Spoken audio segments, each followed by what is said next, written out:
book lovers, it is G-Swiss here, and I'm here today to talk about some cover buys.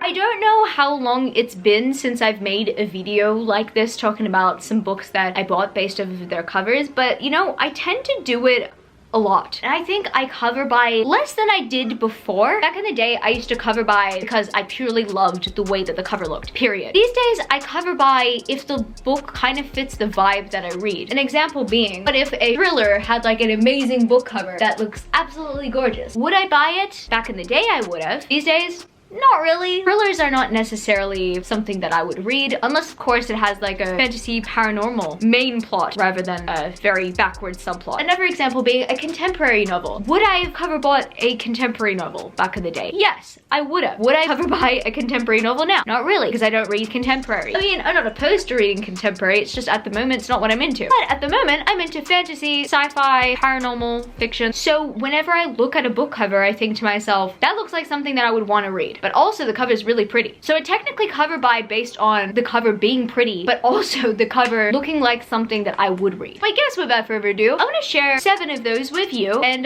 let you know which ones I cover bought and why I cover bought them, essentially. The first one I'm going to mention is A Song of Wraiths and Ruin by Roseanne A. Brown. If you guys know me at all, you guys know that I really loved this book last year and it ended up being one of my favorite books of 2020. It was really good and I'm really looking forward to rereading it in the anticipation for the finale, which I kind of was just hoping it was going to be a sequel and this would be a trilogy, but nevertheless, happy with what we get. And I knew that I was going to love it because it kind of just reminds me of a lot of fantasy books that I tend to see. Obviously, the dress is absolutely beautiful, her hair is gorgeous, all of it, absolutely gorgeous. Also the font, the coloring, the spine, every bit of it, absolutely beautiful. But it just reminds me of a bunch of fantasy that I do like to read. I think everybody on Twitter was talking about how adorable this cover was, and even the mandala effect that's just behind her, absolutely beautiful. I honestly don't know why else I bought this cover except for the fact that it just looks like something that I would have absolutely loved. I was very much on the mark with this one. I ended up loving this book. Now this one was purely a cover buy and I think it's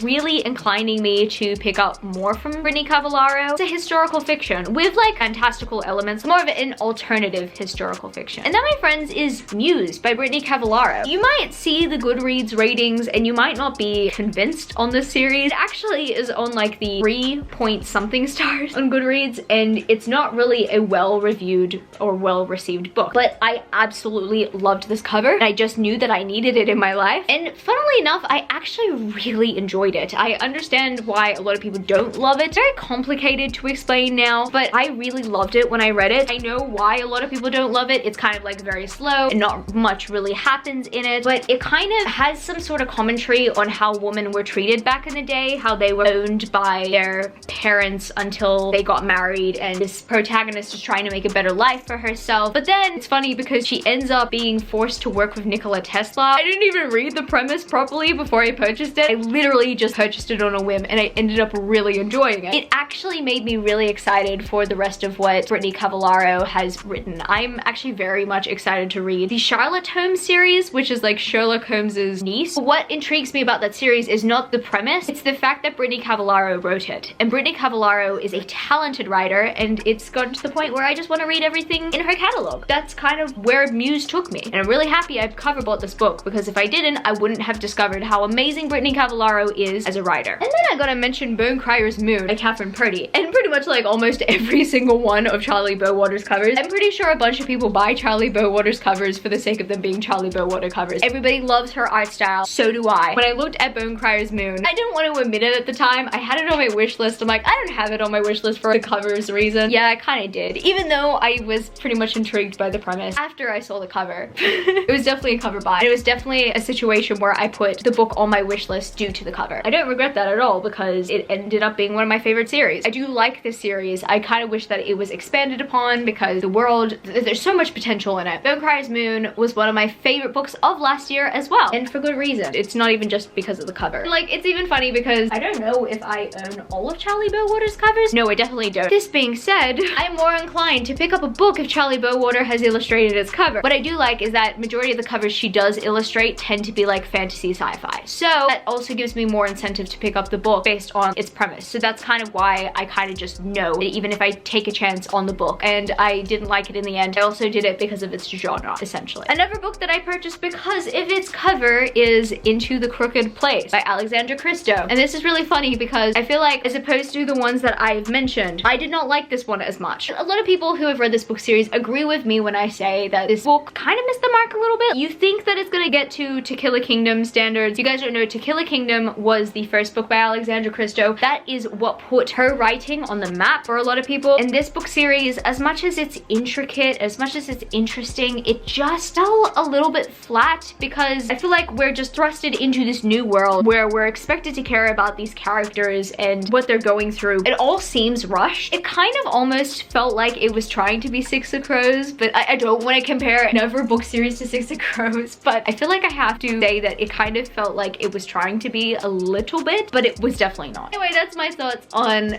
Into the Crooked Place, but the cover is absolutely stunning, and what is even more stunning, when I saw a sequel, I was just like, you know what, I'm gonna buy these two books together, I'm gonna binge read them, and you know, I'm going to prove Goodreads wrong and actually kind of see like the best in this series. And you know, I tried to. I really tried to. I went into the series with an open mind. It ended up being forgettable in the end. It was one of the first book series I even read in lockdown. I thought it was gonna carry me through, but unfortunately it kind of just didn't. This was a more recent one, and it's a book series I have not yet read, but I recently purchased it. And that, my friends, is Fortuna Sworn by KJ Sutton. Just look at that cover. I'm sorry, I just need some appreciation here for this absolutely beautiful cover. And not even that, underneath here there's a crown. It's absolutely beautiful. This is why I do my best to buy independently published books with hardbacks, because not always do they have like something special underneath, but sometimes they do. And in this case, I wasn't expecting a crown underneath the cover, but I ended up getting one, and it ended up being very adorable. All of the covers in this series have beautiful illustrations. I can't say much about the series because I literally cover bought it and I still haven't read it yet. Also, I am wanting to support more independently published authors with my money, and also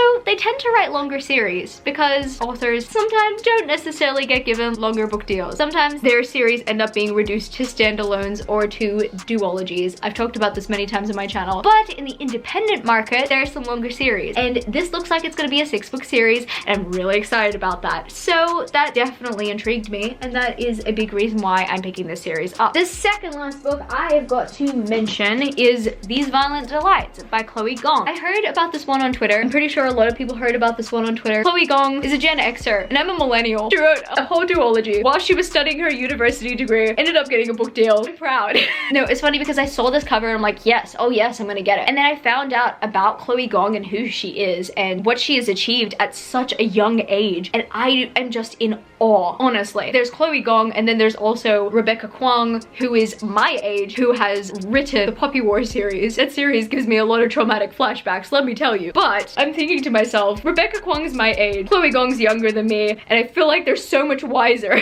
Maybe it's just because their works are published, I don't know. But oh my goodness, this book series ended up getting so much buzz on Twitter, and as soon as I saw the cover, I just knew that it had to be mine. This cover is absolutely gorgeous. I am not going to lie, I don't actually like our Violent Ends cover as much as I like These Violent Delights. And it's not necessarily because the symbols don't look good. No, I do like the symbolism. It's just because there are red roses, I don't actually understand why the background has to be burgundy. Kind of wishing that it was more gonna be like a bright red, or maybe even a white. Maybe white doesn't suit the series. I personally don't like the burgundy. I should clarify that it's not because I don't like burgundy as a color, because I do. It's just I think the color of burgundy clashes with the red roses. That's why I don't think that it's a good sequel color. That being said, don't mind it at all. I'm going to complete the series. But yeah, this was definitely a cover buy, as well as the fact that it was a Shakespeare reimagining, and that I do want to support younger writers. And I've mentioned this one recently on my channel, being a cover buy, but I wasn't doing a video on cover buys, was I? Seven Devils by Laura Lamb and Elizabeth May. This illustrated cover is